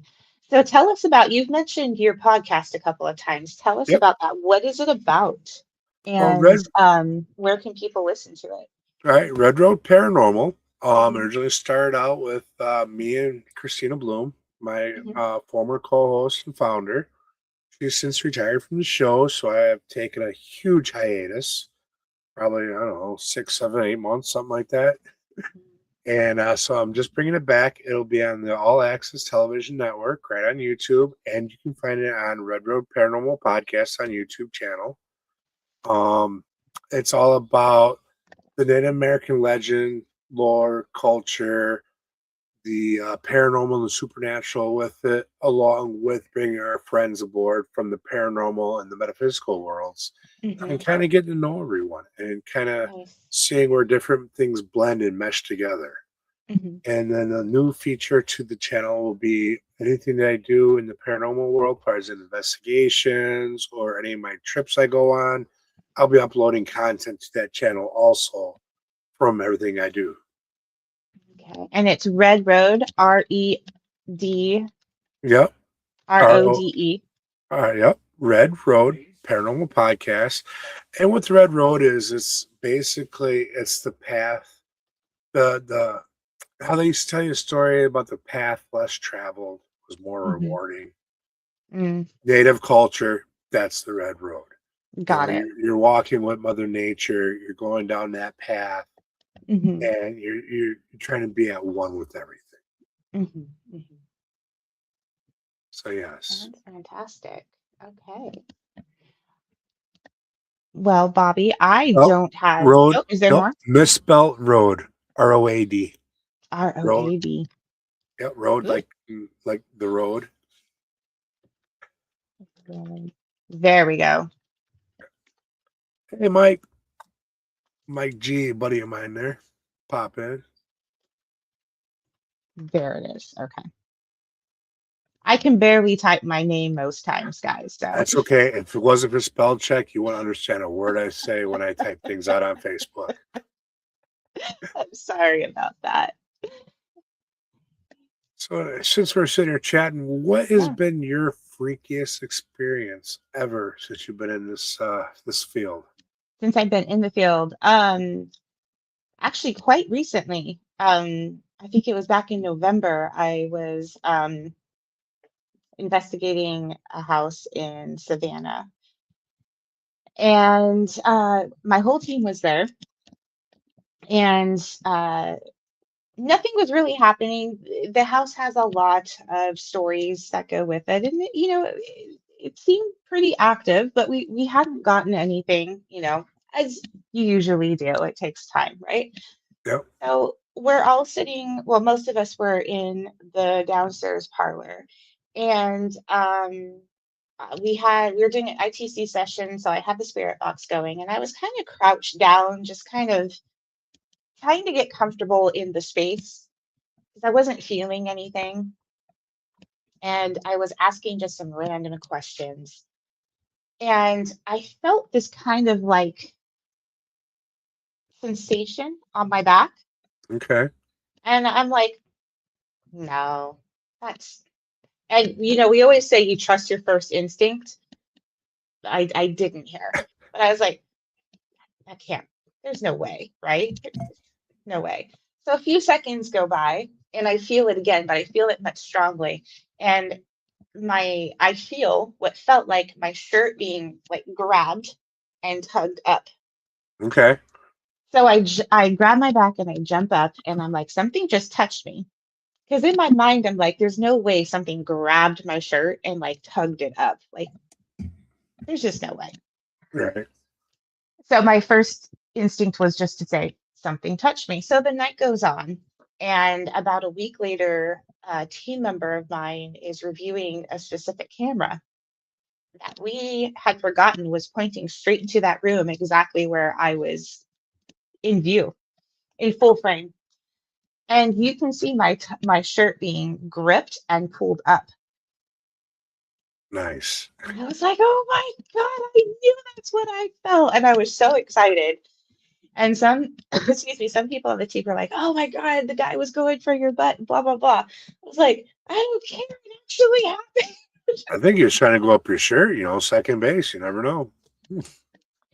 I don't know. I showed my husband. He's like, yeah. How do I you showed it. feel about that? No, he didn't care. I was like, He's on the other plane. I ain't got to worry this about that. actually happened. I was just, I'm still excited about it. Like to have something, to like have an experience and then to have it on film, Yep. that doesn't happen very often. So that was just really exciting for me. Um, and I showed it to Heather and she's like, yeah, it looks like somebody pulled your shirt up. Yeah. Yep. Okay. So I wasn't, I wasn't going crazy, but in the moment, even as paranormal investigators are guilty of it. Like in the moment, I was like, there's just no way. Like, Yep. We second guess ourselves all the time. yeah, all the time. Yep. So that was the most recent. And then, like I shared earlier in the show, I heard a disembodied voice about 2 years ago. Um, and I was so thankful that I had a team member with me. We were in a historic building in Atlanta, and we can't disclose the name of it or anything, but it's a very, very historic building. And I like to say we were literally in the bowels of this building. We were surrounded by stone all around us, the original foundation. And there was nobody down there. It was probably 10 o'clock at night. And we were still setting up because we couldn't show up until late in the evening. And I had taken a previous tour to kind of get the layout because it was so big. And so my team member had not yet been there. So I had taken him down to show him where we were going to set up this camera. And I got turned around because it's just such a huge building. I was like, oh, no, this is a dead end. We got to turn around. I took a wrong turn. So we turn around and we start walking the way we came. And there was a woman speaking, clear as day. Could not understand what she was actually saying, but it was a woman's voice just speaking. Yep. And I that's what I said earlier. I turned and I looked at him. I said, tell me you heard that. And both of our eyes were just like saucers.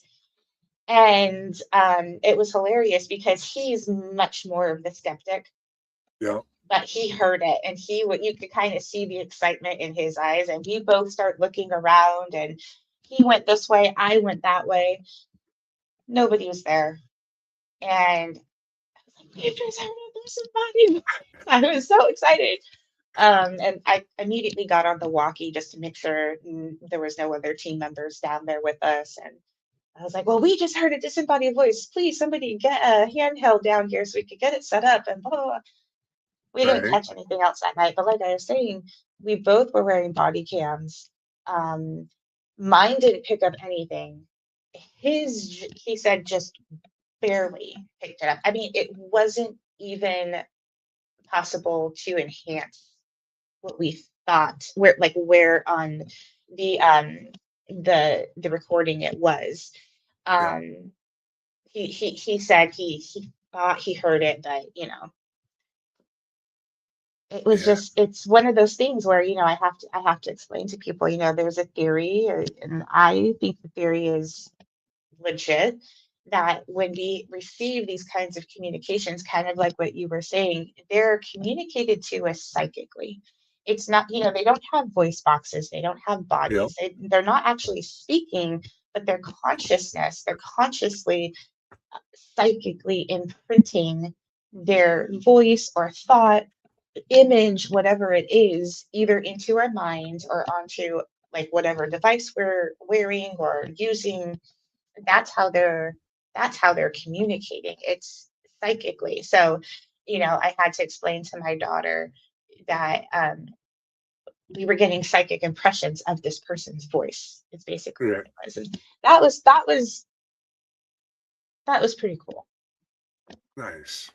And That's my awesome. first one was, I shared I saw a shadow person when I was 16.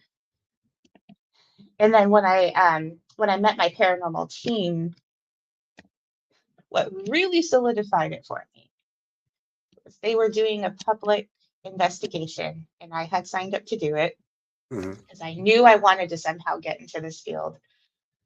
And I went and I took my handheld night vision camera and I had it set up in this building we locked it from the outside, and they called it the store. And it was an old wooden building that they had moved from another location just to put on this historic property.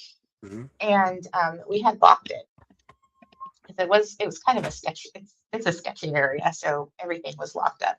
Well, I left my camera rolling in there, and I get home like the next day, and I'm going through the footage. Didn't catch anything visually, but you can very clearly hear very heavy footsteps.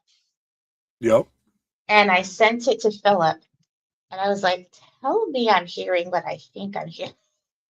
And he said, hell yeah, I hear it. And Yep. so it was that moment where I was like, okay, this is legit. This is real. It was my camera. I know it was in there for this amount of time. The building was locked. There was only one door. There was no way to explain it. Yeah. So, I've had cameras pick up, whispers and conversations that you can barely mhm, hear, mhm. and no one's near it. No one's there. You can't explain it because you can account for everybody outside off other cameras where everyone is. Yeah. Usually everyone's got a camera going on them at all Mhm. times. So Yeah. you can account for everyone where they're at, but you have the ones that are going inside the building and they're picking up activity even when you're not even there. Yeah. Yeah. I've experienced that quite a bit over the years. It's incredible. It really is. Like I still get giddy when I come across a really, really good EVP. Yep. Like, and I've Same. I've listened to, how many hours of audio, and Yeah. every single time still I'm like, oh my God. Yeah. And that's one thing people also don't think about. Mhm. So if you go on an investigation and you're doing this like we do, you have 5 hours for in the location, let's say. So that's Mhm. 5 hours for every camera, every recording device that you have. Before you know it, you have 50 hours of review to Mhm. find one thing. Yeah. And that's where I think a lot of people get lost with, oh, it's too Mhm. much work. But then you Mhm. get those of us that when we get into it, it's like you can't stop. My problem is I have so much footage to go through still. I know once I start, it'll be like 24 hours. I'll lose time. Oh yeah. because I'll be booked right into, just zoned right into the computer or the TV, whatever I'm watching it on. And unfortunately, I got to work still, so Yeah. I can't spend a 24-hour gap of losing time and not being able to do the day job thing. Yeah. Yeah. It's I have to force myself to back away from the computer every now and then. Because it sucks you in because you're like, especially if you capture something and you're like, okay, Yep. there's got to be more. There's got to be something else here, you know? Yeah, So it's addicting it is. It to say is. the least. Yeah. Yeah. Lisa has a question. Have you had a near-death experience? I have not. Well, I was never so see the light of day. My when I came a few weeks early, and before I was born, the doctor came out and told my father he had an option, either a wife or a son. He Mm, wasn't going to be able to save us both. And basically, my dad said, "Well, I can make another son. I can't make another wife." mm, Which I don't blame him. yeah. I really don't.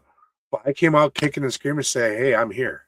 Yeah. So it is what it is. I made it this many years later. Yeah. I've been in some accidents and been through some things where I probably shouldn't have walked away, and I did. Mhm. So there's a reason I'm here. Yep. There's always a reason. You know? Leigh, paranormal activity at my job. Oh. Well, yes, this one I haven't spoke about. Um, it wasn't me personally. I had a coworker that was out by the trash compactor, heard a big bang, and looked around and didn't see nothing. Surveillance actually had the footage, and I got to meet them and talk to them later on. And I asked them about this, and they go, "Yeah, they watched a hand cart that was like this on its back come up and bash against the dumpster." You Wow. know, exactly. So I can't disclose where I work because I don't want Mhm. anybody bugging them. But yeah, Right. that's the one of the experience I've heard, and I've heard of other people in the kitchen area having uh, eerie feelings or hearing whispers. Mhm. Mhm. So Yeah. Workplaces workplaces can be, I like to think of workplaces just like hotels. You yeah, have so many personalities, so many people coming in and out on a daily yeah. basis. Well, everywhere we go, we leave some of our energy behind. We leave that Yeah. mark. And now, Yeah. if you're there every day, 50, 60 hours a week, over and over and over again, you're going to leave a strong amount of energy. Yeah. And far as I'm concerned, all hotels are haunted. All Yeah. right. Not only from the energy we leave behind Mhm. from all of us going there, but how many people go to a hotel to do bad things that they can't do Mhm. in their own home to hide? How Mhm. many of them go there to give up on life? Yeah. How many of them go there to do things they're not supposed to be doing? Mhm. So all that compiles in them spaces, and it's night after night after night after night. So you're going to have some kind of activity there, whether it's residual or if it's actually, actually interacting true spirits. Mhm. Yeah. There may not be paranormal activity everywhere, but everywhere has spirits. That's 100% true. I firmly Exactly. believe in that. Yes. I tell people All around they're us. everywhere. Every time Yep. we do a private home investigation, I'm always sure to explain that there are spirits walking outside. Yeah. And sometimes they want to come in, and it is your right to set boundaries. It is your right to say, this is my house. You're not allowed here. You can walk outside all you want. I tell them, I say, I go as far to say, you're not allowed in any of our cars either, you Yep. know, but you can walk outside. That's fine, but you can't come in here. Yep. So, Exactly. uh, One thing I've learned that I promote the heck out of is when it comes to people taking over their space and owning it, make sure you say this is my sacred space.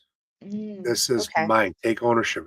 Don't say it's my safe space, because when you say safe, you're putting out in the universe that you are in danger. Mm-hmm. So you're bringing that towards you. Own it. Say it's my sacred space. This is mine. You're not allowed to be here. Only who I choose is allowed to be here. But Right. use that word sacred, because you got to be careful what words you use, because what you put out in the universe, you get back. And the Right. universe only understands words, certain words. Like can't, it doesn't get that. Yeah. So when you say, I can't do this, or I don't want this, it hears, I want, I can. Yeah. So you got to watch how you word things. I read somewhere recently that the universe doesn't speak in words, but it speaks in frequencies. And when Yes. you're using that frequency of you're not safe, or you're fearful that you won't be safe, that is a frequency that you are putting out into the universe. Mm-hmm. So Yeah, there's all different levels on the way you mhm. speak, the words you use. It's Yeah. you just got to watch how you say things. Yeah.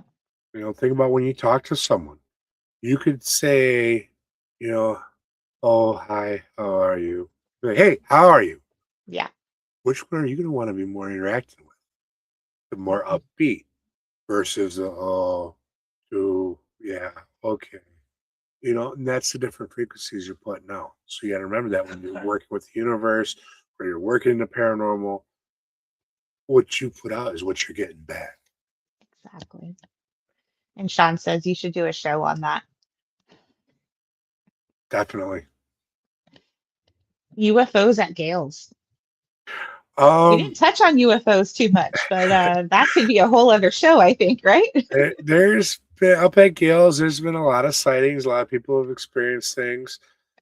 I had a moment that I wish I would have had my camera or my phone handy. I remember I was sitting outside this train that we were talking about earlier, this train car. I was smoking a cigarette, because you can't smoke in the train. Obviously, it's all antique. You don't want to ruin it. I'm sitting on the porch. I'm smoking. I'm looking at the sky, and I see this ball. And this sky looks about this big, and this is like a football field away. And I'm looking at it. It's glowing. I'm like, all right, is that an orb? Because I don't really put too much stock into orbs. Yeah. What is this? I'm staring at it. I'm staring. I'm like, finally, I finished my cigarette. All right, I'm watching it. It hasn't moved. You figure a long cigarette, it's like 7 minutes, 8 minutes Mm-hmm. to smoke it.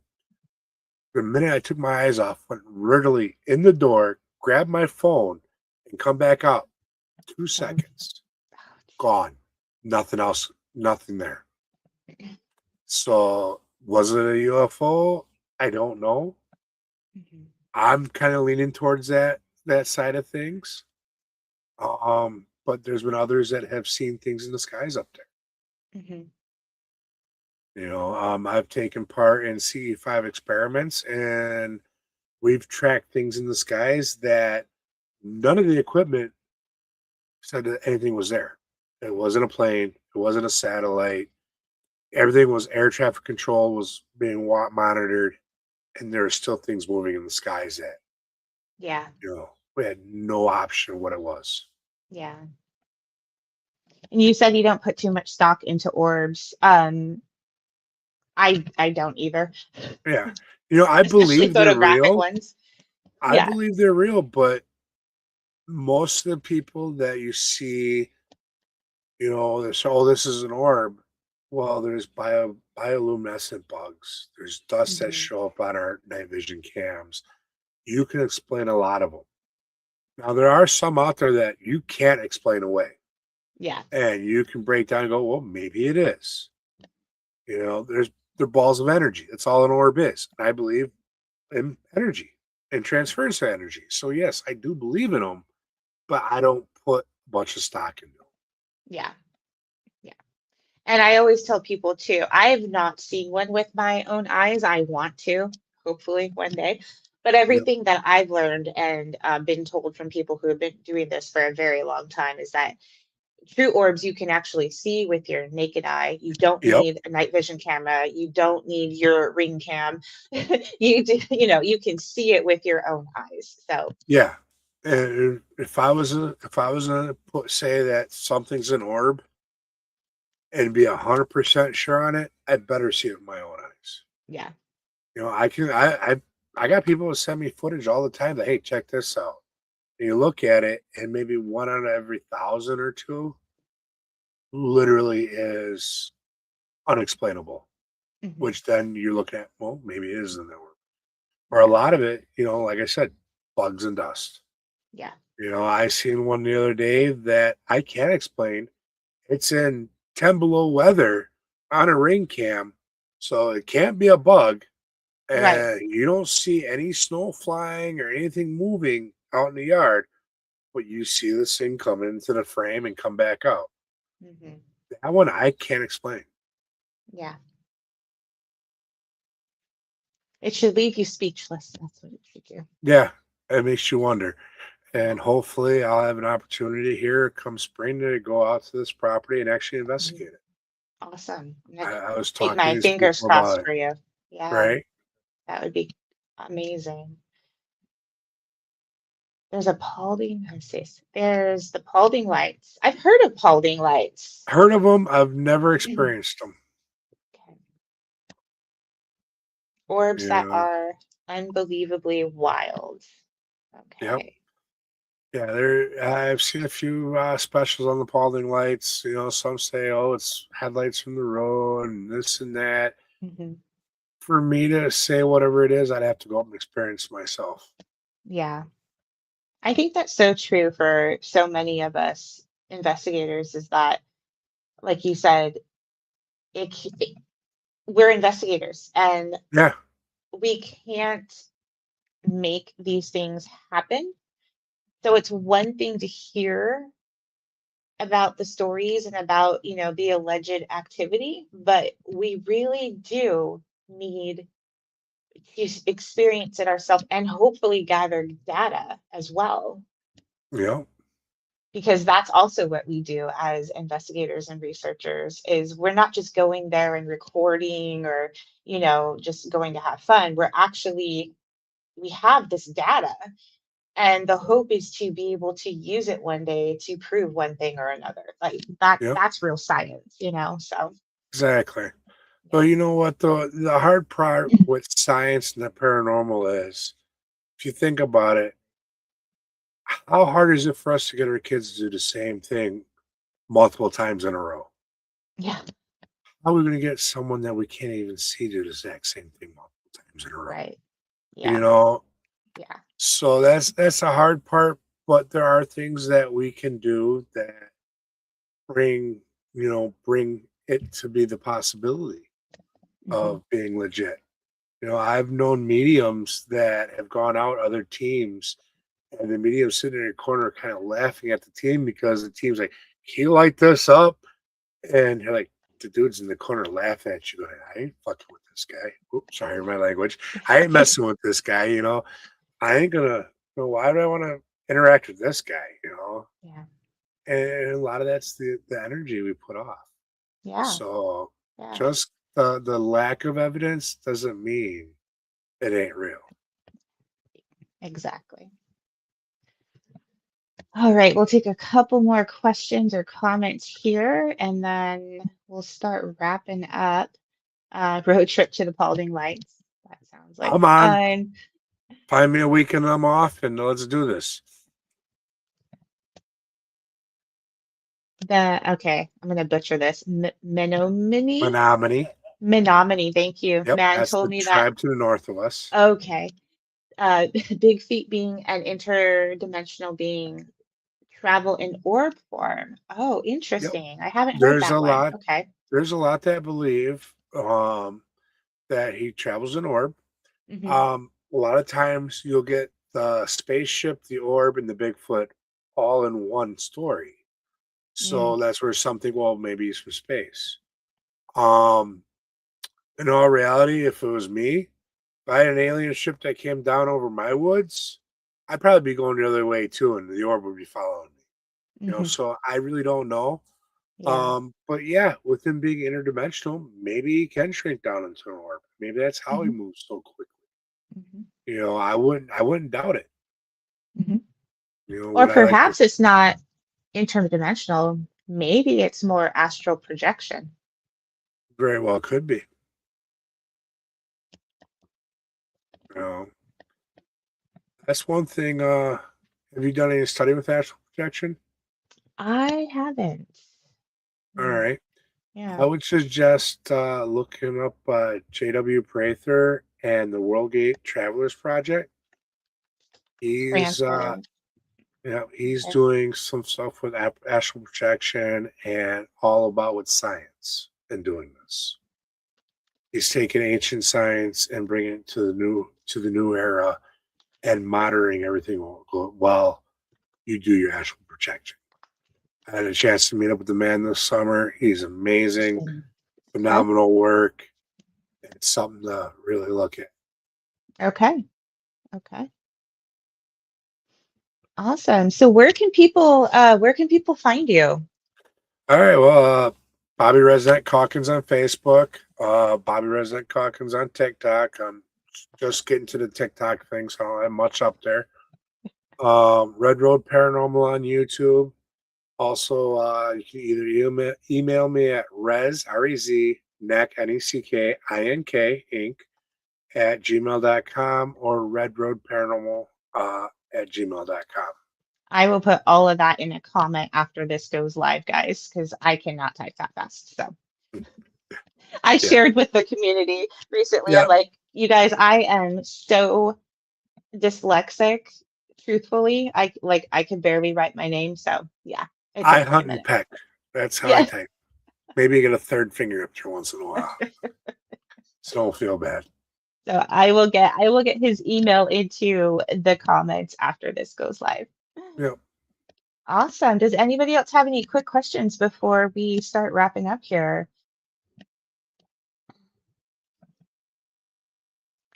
We need to Love you go too, there. Teresa. Teresa threw up hugs. So Hugs. love to all you guys that tuned in You tonight. guys were Thank you for the awesome. love. Thank you for all the questions and the comments and Yeah. just being so active in the comments. I love seeing it. Uh, it'd be at my slow times. Oh, okay, they're having a conversation. Yeah. Awesome. Well, Bobbie, thank you so Yeah. much for coming on. It was fantastic meeting you and Yeah. talking with you. And like I said before we went live, I really enjoy getting to know a person's personal theories and Yeah. what they're all about. And I really enjoyed talking with you tonight, and I think our I audience had a did too. blast with So you. So awesome. now we'll have to bring you on Red Road sometime. We'll get continue these conversations. That would be fantastic. Would Yeah. love that.